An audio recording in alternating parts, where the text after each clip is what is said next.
मुझे किरदार ते दाग हणण खां पहिरीं सोचो ज़रूर हाँ तो असां खीरिया धोतिल आहियूं या असां बुरा आहियूं। ख़ैर अवां पंहिंजी तरबियत ॿुधाई त अवांखे कहिड़ी तरबियत मिलियल आहे, मगर मूंखे अफ़सोस ॾाढो थियो तव्हां जहिड़े इंसाननि जॾहिं अहिड़ा घटिया अल्फाज़ ॻाल्हाया। मूंखे त फ़र्क़ु नथो पए, मुंहिंजी ज़िंदगी तनक़ीदूं या उनखां बाद में इलाही जेके नाज़ेबा अल्फाज़ मुंहिंजी ज़िंदगी हिसो रहिया आहिनि। तो बहरहाल फ़र्क़ु अव्हांखे पवणु खपे।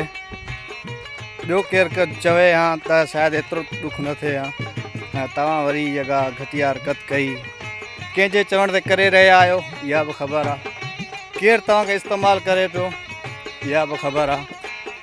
केरु तव्हांखे डेली टारगेट ॾिए थो, अॼु तव्हां हिन खे हीअ चओ हिन खे हीअ चओ, इहा बि ख़बर आहे। कंहिंजे चवण ते तव्हां हीअ सभु कुझु कयो पिया, जेका तका पंहिंजनि खां वठी ॿियनि सां फिटायो पिया आहिनि, ऑल डेटा जेका आहे न ख़बर आहे। ॿुधायां नथो त छो तव्हां ॾिठा थींदा, ॾिठा थी विया न तव्हां कंध खणण जहिड़ा न रहंदा। बहितर इहो आहे त मूंखे छॾे ॾियो, ऐं छा कयां थो छा नथो कयां।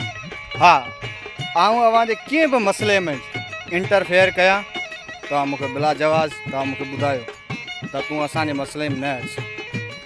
अव्हांजे मसइले में न अचां उनजे बावजूदि तव्हां मुंहिंजी किरदार कशी कयो, नाक़ाबिले बर्दाश्त आहे।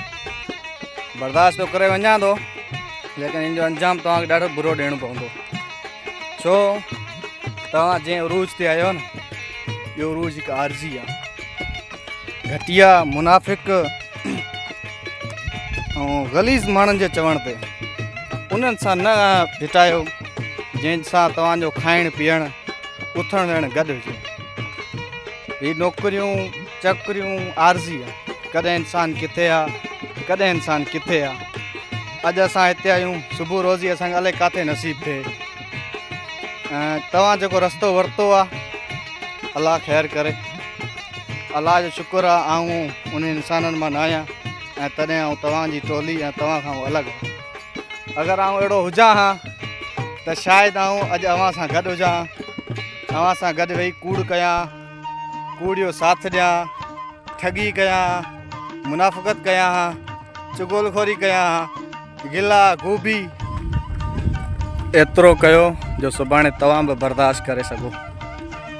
छो जॾहिं आउं ॻाल्हाइण शुरू कंदो आहियां न, चङा भला हुते ख़ामोश थी वेंदा आहिनि। जेके सुञाणंदा आहिनि मूंखे चङी तरह सां त हीअ हाणे कंहिंखे वठ न ॾींदो।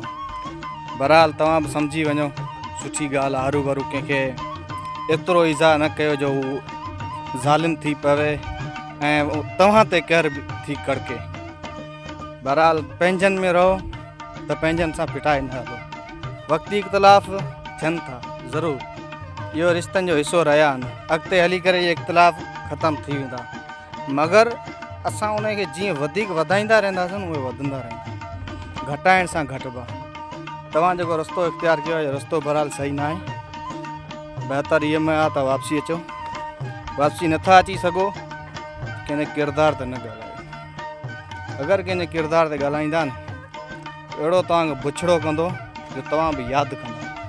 तव्हांजो केतिरो किरदारु साफ़ु आहे चङी तरह मालूम आहे, नथो ॿुधाए सघां, नाराज़ थी वेंदा।